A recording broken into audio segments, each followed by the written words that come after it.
Sebelum kamu menilai seseorang dari masa lalunya, dengarkan dulu kisah ini. Kisah tentang seorang yang dulu dibenci, tapi dipakai Tuhan untuk karya terbesar. Sebelum dikenal sebagai pengarang Injil, Matius adalah seorang pemungut cukai yang bekerja untuk pemerintahan Romawi. Ia dibenci banyak orang, tapi hidupnya berubah total ketika Yesus memanggilnya. Dengan satu kalimat singkat, "Ikutlah aku." Yesus mengajak Matius meninggalkan masa lalunya. Tanpa ragu, Matius berdiri, meninggalkan meja pajak dan mengikuti Yesus. Sejak saat itu, Matius bukan lagi pengumpul uang. Ia menjadi murid Yesus dan menyaksikan langsung bagaimana Yesus mengajarkan kasih dan pengampunan pada orang-orang yang dianggap hina. Setelah Yesus naik ke surga, Matius tidak kembali ke kehidupan lamanya. Ia pergi dari satu tempat ke tempat lain untuk memberitakan Injil dan menguatkan orang-orang yang baru percaya. Matius adalah rasul yang teliti dalam mencatat ajaran. Ia berusaha menyusun ajaran Yesus dengan urut dan jelas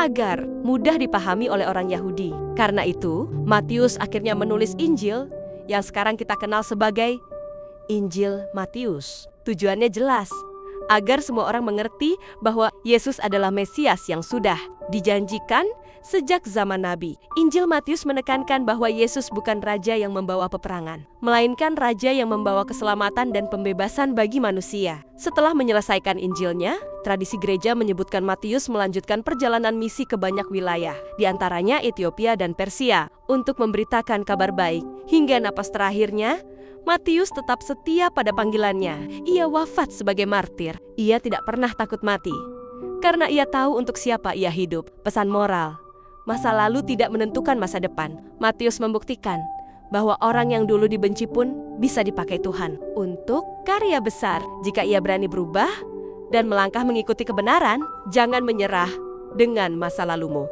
Jika Matius bisa dipakai Tuhan, kamu juga bisa menjadi berkat bagi dunia. Setelah mendengar kisah ini, menurut kamu, setelah Yesus naik ke surga, apa yang dilakukan Matius? Tulis jawabanmu di kolom komentar.